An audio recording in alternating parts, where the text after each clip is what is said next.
Bienvenue sur la chaîne de l'immigration et de l'entrepreneuriat. C'est la première fois que tu arrives sur cette chaîne. Mon nom est Stéphane Chouapi. Ici, nous parlons d'immigration, d'intégration et d'entrepreneuriat au Canada. Les anciens le savent parce que la chaîne existe depuis 5 ans, depuis 2019. La chaîne a été créée dans un premier temps pour partager mon expérience en tant qu'immigrant. Mais au fur et à mesure que la chaîne grandissait, on a commencé à s'étendre sur plusieurs thématiques. On a commencé à parler de l'entrepreneuriat au Canada. On a commencé à parler de l'intégration des nouveaux arrivants. On a interviewé plusieurs personnes sur cette chaîne qui ont fait un très bon retour d'expérience afin que cela puisse aider d'autres immigrants qui souhaitent venir au Canada. Mais aujourd'hui, nous ne sommes pas là pour parler de ça. Nous ne sommes pas là pour parler de la vision d'immigration et d'entrepreneuriat au Canada. Nous sommes là pour parler de mes 10 années passées au Canada. On va parler de mes victoires, on va parler de mes faiblesses. Qu'est-ce que j'ai pu accomplir en 10 ans passés au Canada? Mais avant de vous parler de mes victoires ou de mes faiblesses, je tiens quand même à vous rappeler que je suis arrivé au Canada en avril 2014, l'hiver se terminait, mais je suis arrivé, selon moi, sous un froid ardent, difficile. Déjà, je m'appelle encore à l'aéroport Jean Lesage, quand je suis sorti avec le pull que j'avais acheté dans mon pays d'origine, le Cameroun, j'ai dit au taximan, fais-moi rentrer rapidement hélico dans ton véhicule parce que je ne supporte pas. Il fait trop froid. Il arrive. Je suis rentré et ce fut là le début d'une très grande aventure au Canada. Déjà, je tiens à remercier Florentin. Florentin qui m'a reçu 3 mois dans sa demeure, un très bon ami à moi. Il m'a dit, je suis à Québec, tu peux venir loger chez moi 3 mois. Donc, j'ai passé 3 mois avec Florentin, 3 mois où j'ai pu épargner afin de pouvoir m'envoler de mes propres ailes. Et après 3 mois, il fallait que je trouve un loyer, il fallait que je puisse être autonome, payer mes charges, etc. Il fallait trouver un emploi. J'ai multiplié beaucoup d'entrevues au Canada, quasiment 80 dans mon domaine, qui est l'informatique. Aucun employeur ne m'a fait confiance, aucun employeur ne m'a retenu. Il fallait bel et bien trouver un boulot. Donc, j'ai commencé au bas de l'échelle par le McDonald's. Merci McDonald's. Vous m'avez donné mon premier emploi au Canada. J'ai fait quasiment 8 mois en multipliant plusieurs boulots au McDonald's. Entre-temps, j'ai multiplié aussi d'autres boulots en parallèle, que ce soit dans le domaine de l'entretien ménager, etc. Donc, ce fut là mes premiers emplois au Canada. Et à l'époque, en 2014, le salaire minimum auquel j'étais payé coûtait $10.35. Vous comprenez? $10.35. J'ai évolué avec pendant 8 mois. Au bout de 8 mois, j'ai eu la chance de trouver un boulot dans le domaine du centre d'appel. J'étais déjà content parce que vous savez, quand on dit centre d'appel, c'est casque, souris, clavier, moniteur, écran d'ordinateur. J'étais déjà très content parce que ça me rapprochait déjà un peu de mon domaine, qui est l'informatique. Au bout de 6 mois au centre d'appel, j'ai démissionné parce que je n'étais pas venu faire du surplace. J'étais venu au Canada pour évoluer et rentrer dans mon domaine d'activité. Au bout de 6 mois, je démissionne pour travailler pour une autre société qui fait dans ce que je vais appeler du câble distribution. Tout ce qui est câble, TV, etc. dans les hôtels. Je vais travailler pour cet employeur pendant 2 ans. InVue, ça s'appelle. Cet employeur que je remercie aujourd'hui, Louis-Philippe Noël, m'a donné ma première chance dans mon domaine. C'est-à-dire, j'étais là-bas en tant que support technique, support de tout ce qui est applicatif dans son entreprise. Et par ricochet, ça m'a permis de découvrir le Canada, cet emploi, parce que j'étais tout le temps sur la route, soit à Gatineau, soit à Ottawa, soit à Québec, dans toutes différentes régions, grâce à ce boulot. Parce qu'il fallait installer, il fallait déployer des solutions auprès de nos clients qui se retrouvaient un peu partout au Canada. Et je remercie vraiment cet employé parce que ça m'a quand même ouvert des horizons, mais surtout ça m'a permis d'en apprendre sur la culture québécoise, sur le Canada, sur la géographie, sur, je dirais, l'interaction avec les gens. Après 2 ans, j'ai démissionné. J'ai démissionné parce que je voulais mieux, parce que je trouvais qu'on me payait pas assez. J'ai eu un emploi dans le domaine médical, toujours en informatique, dans lequel on développait des appareils médicaux pour des groupes pharmaceutiques, etc. Et ce fut aussi une période où je mettais au monde des jumelles. J'ai eu mes jumelles pendant cette période. C'est autour de 2017. Je fus heureux. Vous savez, au Cameroun, quand vous avez des jumelles, on vous appelle Tanier, etc. Tanier, etc. C'est une période à laquelle j'étais très comblé. Je venais d'avoir des jumelles, je venais d'avoir un nouvel emploi. Tout se passait bien. Au bout de 8 mois, nous avons eu une difficulté financière dans cette entreprise. Il y a eu beaucoup de récessions et comme la majeure de notre clientèle était américaine, malheureusement, les contrats ne se faisaient plus. Il fallait donc compresser. Je fus de la deuxième vague qui a été compressée et nous étions autour de 300. C'est comme ça qu'une très grosse firme qui recrute quasiment plus de 1000 personnes a dû compresser 300 personnes. Vous vous imaginez. Donc, je fus donc de la deuxième vague camarades, des personnes qu'on a mis à la porte. Ce fut très difficile parce que c'est la première fois que je perdais mon emploi. C'est la première fois qu'on me mettait dehors. Et vous savez, ici en Occident, ici au Canada, quand on vous met dehors, vous avez un psychologue qui vient, vous avez les ressources humaines qui viennent et vous avez votre manager qui vient vous dit aujourd'hui vous n'allez plus travailler, vous avez un carton, vous rangez vos effets, ensuite vous allez au niveau des ressources humaines dans lequel ils vont vous lire vos droits en tant que personne licenciée, qu'est-ce que vous allez gagner en retour, les prestations que vous aurez dues au licenciement, etc. Ils vont vous lire vos droits. Vous aurez un psychologue qui va vous entretenir longuement en vous demandant si tout est correct. Est-ce que vous avez besoin de passer plus de temps avec lui? Est-ce que vous n'allez pas comme vous suicider, etc. Parce que ça peut être très dur, surtout lorsque vous avez des charges, des maisons à payer, un loyer, une hypothèque. Et quand vous compressez comme ça, quand vous mettez dehors comme ça peut vraiment vous chambouler. Donc, il y avait tous ces gens autour de moi et chaque fois le psychologue me disait, ça va-tu bien Stéphane? T'es correct? T'as besoin d'aide? J'étais comme, ok, ça c'est bon. Donc, c'était la première fois que je connaissais la porte. Mais, vous savez, dans la vie, il faut apprendre des échecs. Il faut une première fois à chaque chose. Mais néanmoins, je suis rebondi. Je suis rebondi avec un autre emploi. Ça n'a pas pris 3 mois. Vous savez, le domaine de l'informatique est très côtoyé. Ça n'a pas pris 3 mois. Et pendant ce licenciement, j'ai fait des petits boulots. J'ai été comme livreur. J'ai fait un peu la livraison des journaux, etc. J'ai fait beaucoup de petits boulots entre-temps. Mais j'avais prévu de rentrer au Cameroun et entre-temps, j'avais mis mes CV dehors au cas où on m'appellerait. Comme je l'ai dit, 3 mois ou 4 mois plus tard, j'ai reçu une très bonne nouvelle d'un employeur qui voulait me recruter, mais malheureusement, c'était conditionnel. Conditionnel,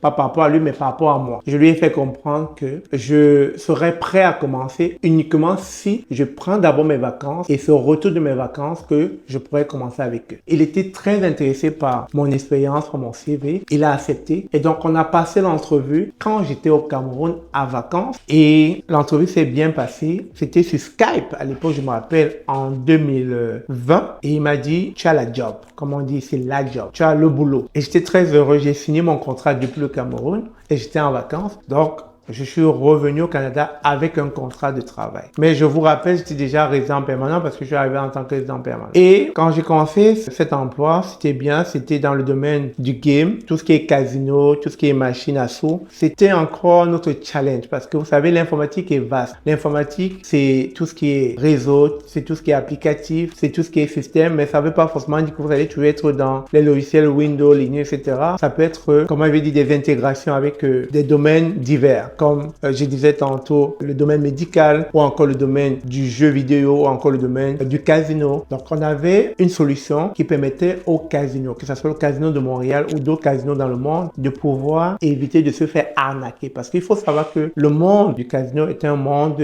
où, comment je dis ça, on blanchit beaucoup d'argent. Il y a beaucoup de fake à l'intérieur. Et donc, nous, nos solutions allaient dans le sens d'aider ces gérants de casinos à pouvoir contrecarrer toutes ces personnes qui venaient avec des mauvaises intentions pour pouvoir falsifier la machine, truquer la machine pour pouvoir gagner de l'argent. Donc, nos solutions étaient une solution de monitoring et de reporting. Donc, j'ai travaillé pour cette entreprise quasiment 3 ans. Ce fut beau, ce fut excitant. Il y avait beaucoup d'engagement. J'ai aimé ce que je faisais. Je découvrais au quotidien et je pouvais comprendre maintenant pourquoi quand on va au casino, je dirais 100%, vous avez 1% de chance de gagner. Parce que le but justement des casinos, c'est pas de perdre de l'argent, c'est de vous faire perdre de l'argent. Et c'est la raison pour laquelle je ne peux pas jouer au casino parce que je sais que en partant, vous avez 1% de chance de gagner. Donc, en partant jouer au casino, vous êtes d'office perdant parce que les casinos gagnent de l'argent sur vous, en fait. Ils vous donnent l'impression que vous allez gagner, vous n'allez jamais gagner, vous allez gagner quelques petits sous. De manière générale, vous ne gagnez pas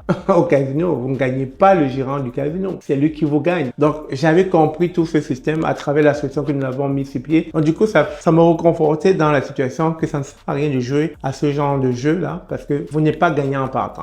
Mais bref, j'ai passé 3 bonnes années dans cette entreprise et malheureusement, Covid est arrivé. Une fois de plus, il fallait mettre beaucoup de personnes sous congé technique. je fus une nouvelle fois parmi ces personnes qu'on a mis sous congé technique. Malheureusement, congé technique ne fut pas renouvelé. On m'a plus repris après la pandémie. Mais entre-temps, je n'attendais pas, c'est pas mon entreprise, c'est pas l'entreprise de ma mère ni de mon père. Je le dis tout le temps. Je me suis mis à regarder d'autres employeurs, d'autres recruteurs. Mais entre-temps, je développais ma chaîne YouTube. Si vous vous rappelez encore, pendant cette période, j'étais très actif sur YouTube. Je dirais, pour moi, c'est l'un des meilleurs moments où j'ai optimisé, j'ai maximisé sur ma chaîne YouTube. J'ai développé beaucoup de choses pendant cette période de pandémie. Entre-temps, il y a un employeur, cette fois-ci, dans le domaine de l'informatique même, mais beaucoup plus dans tout ce qui est manufacturing et tout ce qui est ERP, SAP, m'a recruté en tant que senior. Donc là, je découvrais encore d'autres horizons de l'informatique, c'est-à-dire ERP, tout ce qui est Enterprise Resource Planning, donc tout ce qui est logiciel clé en main qui vous permet, en général, lorsque vous êtes un manufactureur, de pouvoir avoir un logiciel qui vous permet de recenser tout en un. C'est-à-dire vous avez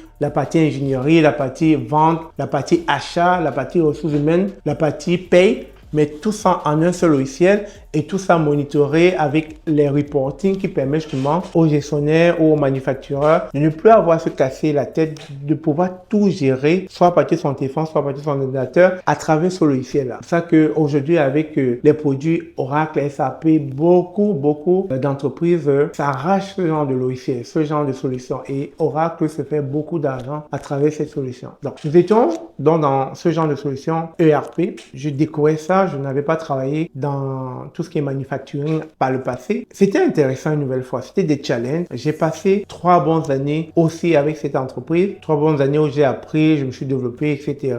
Je suis devenu un très bon senior dans tout ce qui est applicatif. ERP. Au bout de 3 ans, l'employeur a ressenti que j'étais plus intéressé. Mon envie avait considérablement baissé. Il y avait plus de challenge pour moi. Et c'est comme ça que je me suis séparé de cet employeur. Et j'ai trouvé encore une nouvelle fois un autre emploi, mais cette fois-ci en tant qu'administrateur système Windows pour les serveurs 2008, etc.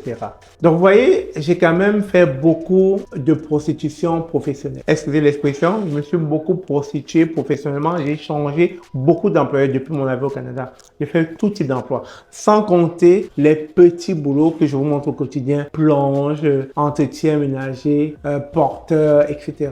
J'en ai tellement fait. Mais ces petits jobs m'ont permis de me construire, m'ont permis surtout de venir auprès de vous, vous partager l'expérience que vivent des personnes qui font des petits jobs, des petits boulots, comment ça peut être difficile, ça peut être rude, etc.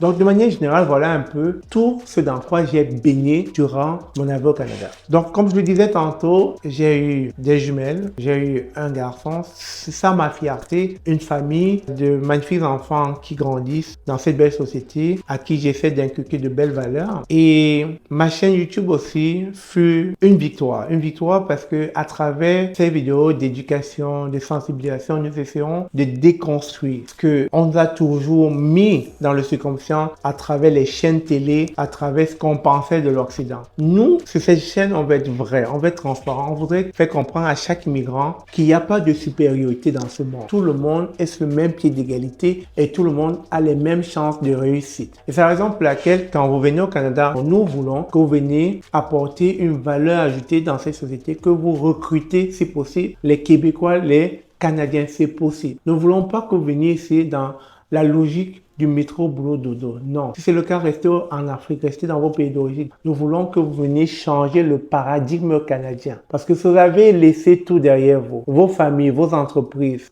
Tout ce à quoi vous teniez pour venir au Canada, c'est pas pour le métro, boulot, dodo. C'est pour prendre votre place au Canada. Et prendre votre place, c'est de la plus belle des manières. C'est apporter une valeur ajoutée à l'économie canadienne. Créer une entreprise. Donc, c'est la raison pour laquelle nous parlons d'entrepreneuriat de manière continuelle sur cette chaîne. Donc, de manière générale, voilà un peu mon parcours Canada en 10 années. Et vous avez sans doute pu voir sur pas mal de vidéos que je m'essaie à beaucoup de bricoles. C'est parce que aussi, je vous l'ai pas dit, je suis propriétaire d'un duplex au Canada. En tant que propriétaire, et ça je le dois à ma chère épouse, celle qui partage ma vie, celle qui a de très belles idées, celle qui a toujours su me pousser à aller de l'avant. Donc on a un duplex dans lequel je m'essaie à bricoler au quotidien, je m'essaie à comprendre un peu comment fonctionne l'immobilier au Canada. Parce que vous savez, si il fallait appeler tout le temps un technicien pour votre gazon, pour une réparation, un ampoule, une table cassée, etc.,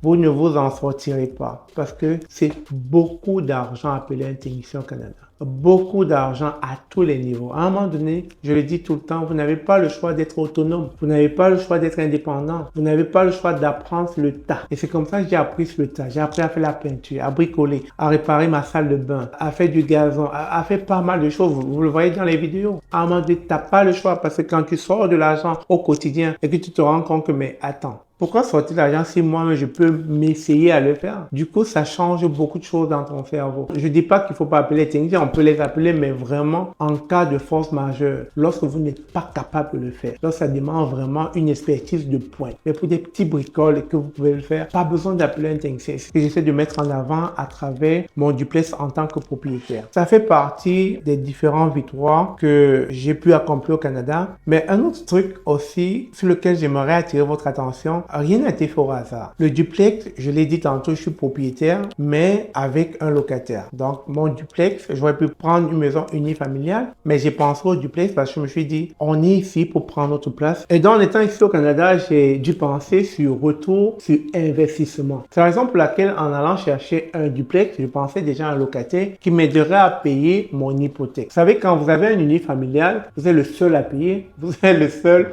occupant. Mais avec un duplex, vous avez déjà les locataires, donc ils vous permettent de payer votre hypothèque. Et en m'achetant une voiture neuve et en faisant Uber, vous avez pu voir plusieurs fois sur mes vidéos comment je faisais de l'argent avec ma voiture.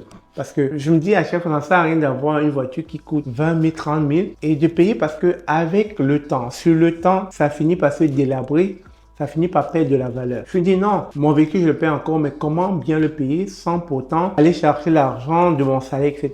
Donc je me suis dit en faisant Uber, je vais pouvoir payer mes charges, payer mes factures d'automobile. C'est comme ça qu'avec Uber, je paye ma traite tous les mois. Donc, vous voyez, à chaque situation, je réfléchis sur retour sur investissement. Comment est-ce que je peux faire telle action afin qu'il m'aide à payer mes charges? Comme ça, au niveau de la maison du duplex, ça paye l'hypothèque. Au niveau de la voiture, Uber permet de payer la voiture. Vous voyez un peu des astuces qu'on met sur pied pour pouvoir avoir une très bonne éducation financière, pour ne pas avoir à dilapider l'argent n'importe comment et pour être crédible auprès des banques. Et donc, voilà là quelques bons coups que je vous partage, que j'ai pu développer sur le temps au Canada et qui ne peut être que bénéfique à ma personne. L'autre chose aussi, c'est que j'initie déjà mes enfants à l'entrepreneuriat. Je leur montre un peu ce que je fais au quotidien, je leur montre un peu ma réalité afin qu'elles grandissent dans ce paradigme que papa, maman sont des entrepreneurs et qu'elles finissent par être, je dirais, influencées par nos activités. Vous savez, quand vos enfants sont curieux de ce que vous faites, il ne faut pas les chasser, il ne faut pas les refouler. Il faut par contre les amener à développer déjà ce sens de curiosité qu'elles manifestent à travers vos activités. Parce que c'est comme ça là que vous allez faire grandir les futurs entrepreneurs de demain. Des entrepreneurs qui, on souhaite, vous dépasseront, mais pourront tirer leur épingle du jeu et pourront se faire remarquer dans le monde entier, peut-être par la touche ou bien peut-être par le produit ou le service qu'ils ou elles mettront sur pied. Donc, de manière générale, voilà un peu ce que je souhaitais vous partager sur le Canada. C'est ce qui a aussi eu des mauvais coups, comme la discrimination, l'injustice, ça ne manque pas, mais je n'aime pas m'attarder dessus parce que je suis là pour prendre ma place et c'est pas l'injustice, la discrimination qui vont m'arrêter. Et je ne viens pas avec un optique de victime, et vient avec une optique de conquérir le Canada, de prendre ma place. Et c'est ce que je vous souhaite. Sur ce, merci encore d'avoir suivi cette vidéo. On se dit à très bientôt. N'oubliez pas, abonnez-vous, partagez, likez et bonne chance dans votre procédure d'immigration. Et j'espère vous voir au Canada. Sur ce, à très bientôt. Je vous aime comme d'habitude.